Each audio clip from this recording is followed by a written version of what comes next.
So, good morning trainees. So, magkakaroon tayo ng orientation lang ngayon. So, ang inyong napasukan is ang NC2 course of CSS or Computer System Servicing NC2. So, bago tayo magsimula, is magpapakilala muna ako. Ako si John Angelo Hernandez, ang magiging trainer niyo.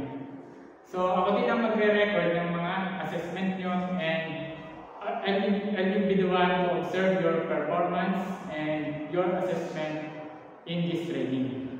So, bago tayo mag-start, is ano nga ba ang NC2 CSS? So, itong CSS na to is under siya ng TESDA na maaaring matulong sa inyo sa inyong future job skills para sa inyong life.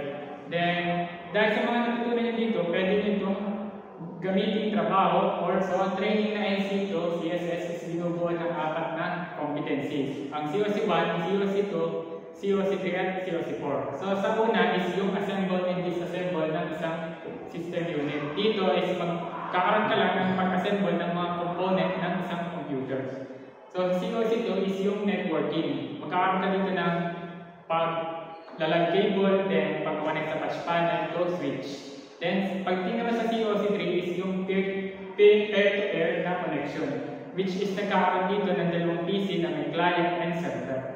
Next is yung COC4, the partition or pag-install din ng operating system sa isang PC. So, sa lahat, yun lang ang inyong magiging training. Then, pagkatapos ng training is magkakaroon kayo ng assessment at doon natin malalaman kung kayo ba ay competent or not yet competent. So, yun lang. Thank you. Good morning, Sir Sadali. So, nandito ako ngayon para sabihin sa'yo kung ano yung resulta ng iyong training. So, base sa naman naging training mo is nagawa mo naman lahat ng kailangan gawin, such as yung simula sa COC1, assemble and disassemble, COC2, the patch panel, networking, COC3, the peer-to-peer connection, then COC4.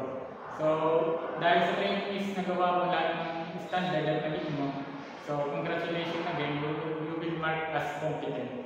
So, thank you.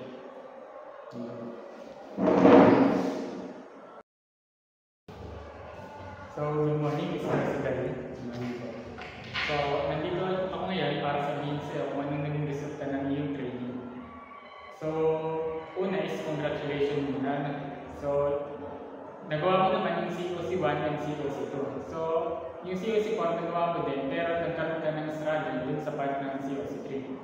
So, dahil nahirapan ka is you will not mark as competent yet, but you can reassess your training. So, magkakaroon ka ng time para practice nito at ma-reassess ka para makuha mo ang inyong certificate. But again, I will advise you to keep on practicing para hindi ka na bumagsak sa susunod, then makukuha mo na yung certificate. So, congratulations. So, kaya mo yan.